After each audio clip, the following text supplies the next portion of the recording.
This is part 2 of lecture 3.2, and we're going to talk about a visual for the standard deviation. So in part 1, we learned how to compute a standard deviation, and standard deviations give us an idea of dispersion. So in other words, it helps us realize how far the data points are from the mean. So if I had like a number line, I would typically put my mean in the middle. So let's say I had, I don't know, collected something, like how much money the average student has in their checking account. So let's say I interviewed 100 students at Dixie, and let's say their average checking account balance was $100. So that would be the mean, and I would put that in the middle. And then let's say that I took all that data and I by hand computed what the standard deviation was, or I plugged it all into StatCrunch and it computed it for me. And let's say the standard deviation was $10. So what I would do on this picture is I would show one standard deviation away. So that would be 110, because I go the mean plus one standard deviation. 2 standard deviations away would be 120. 3 would be 130. And that's all to the right. To the left, it's the negative direction, so we would subtract 10. So it would be 90, 80, 70. Okay? If I wanted to write it as the number of standard deviations, I would write this as 0, because I'm 0 standard deviations away from the mean when I'm on the mean. Here I'm 1, here I'm 2, here I'm 3. This is -1 because it's referring to the left direction, -2, -3. So this helps us because if our data follow a general bell-shaped curve, which I kind of drew a little bit off, but anyways, if it follows a general bell-shaped curve, then theoretically we know approximately how much data should fall within 1 standard deviation of the mean, and how much should fall within 2 and 3 and so forth. And this is called the empirical rule. So the empirical rule, again, is theory. It's like saying, oh, if I'm flipping a coin, I have a 50% chance of flipping heads or tails. Now that's theory, right? So if I flip it 10 times, in theory, 5 of them will be heads, 5 will be tails. But in reality, if you really flipped it 10 times, then you might get 8 heads and 2 tails, right? You might get 5 and 5, but you might get some other things as well. So the theories are mathematically based, and they basically hold when you do a huge number of iterations. So if I flip the coin 1,000 times, it would be pretty close to 500 and 500. If I flipped it 1,000,000 times, it would be even closer to 500 million and 500 million heads and tails. So for the empirical rule, they're talking about where the data falls in respect to where the mean is. The mean is in the middle, okay? So the empirical rule, which you have on your formula sheet right here, if you can see it, they don't draw the picture, they just write it out for you, okay? But this is where it is for reference. Also, your sample variance, S squared, your population variance. So this is a really good sheet to start looking at as you're doing your homework.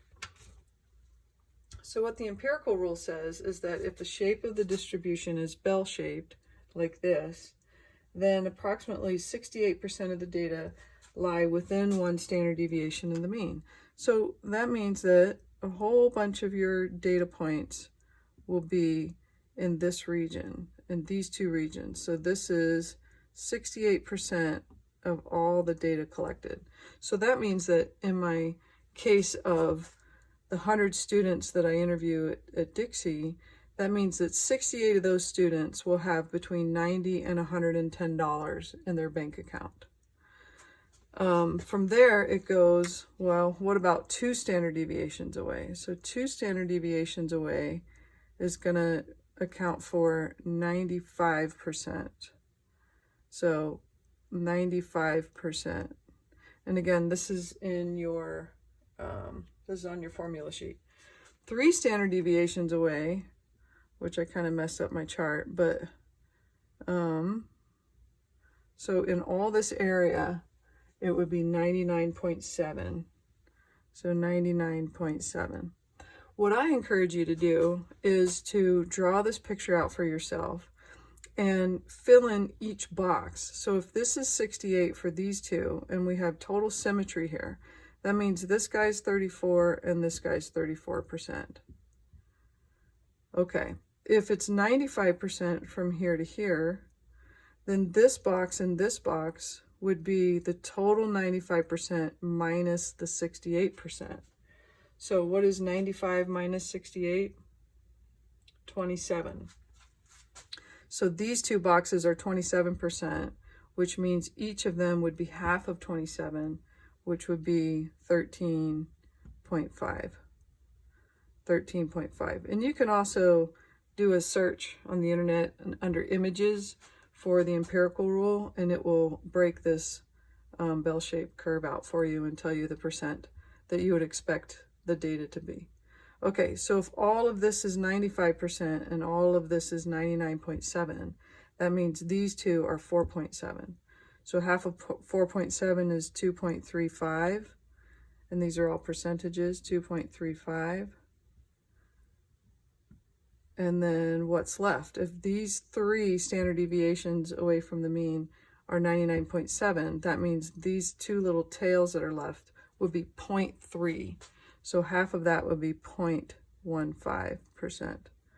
0.15%. So if you add 0.15 plus 2.35 plus 13.5 plus 34%, you'll have 50% for this half, and then add those and you'll have another 50%, and altogether it's 100%. So this is an important chart to not only have in front of you when you're doing these problems, but also to be able to create so that when you're taking the test, you can easily figure out how to answer the question. So empirical rule, so look at your formula sheet, and then I recommend that you create this chart or find it on the internet and print it off for yourself to look at when you're doing your homework. All right, so what I want to do is I want to do question 12 from section 3.2. And I should have pulled it up, so now I'm stuck on my slow computer. Question 12 is going to have you use this chart in order to answer some questions about the data. Now, how does this relate to what we were doing in the first half of 3.2? In first half of 3.2, we were finding the mean and finding the standard deviation, and now we can use that information to put it on this picture so that we can see a visual of how far things are from the mean. And this goes back to dispersion. Okay, so question 12 says, the scores of an IQ test have a bell-shaped distribution with a mean of 100, so their mean is also 100, and a standard deviation of 13. So I'm going to erase a lot of this stuff. So my standard deviation is 13. So before I even get to the questions, what I would do is I would fill these out. So if I add 13 to my mean, this is 113. Another 13 is 126, and then 139. If I subtract 13, I get 87, and then 74, and then 61. I think that's right. Yeah, that looks right. Okay, so the question on A says, what percentage of people has an IQ score between 61 and 139? So now I can just look at my chart and go, well, between 61 and 139, that's 3 standard deviations to the left and right, and my empirical rule says that that is 99.7. So 99.7% would be the answer for number 12A for mine. Okay, B says, what percentage of people has an IQ score less than 61 or greater than 139? So less than 61 would be just this region, and greater than 139 would be just that region. So it's everything except for what we just did in question A, right? 0.15 plus 0.15 is 0.3%. And notice that's everything except for what we had just answered, the 99.7 in question A. And then C says, what percentage of people has an IQ score greater than 113? So this is a little bit harder, but not if you've labeled your chart. So greater than 113 would be this, this, and this, right? Everything to the left is not greater than 113. So if I add this together, I get 2.5 plus 13.5 is 16. So my answer to C is 16%. So it really becomes much easier if you have this picture in front of you and you can relate it to what the question is saying. All right, that's all I have for this, and good luck, and I'll talk to you next time.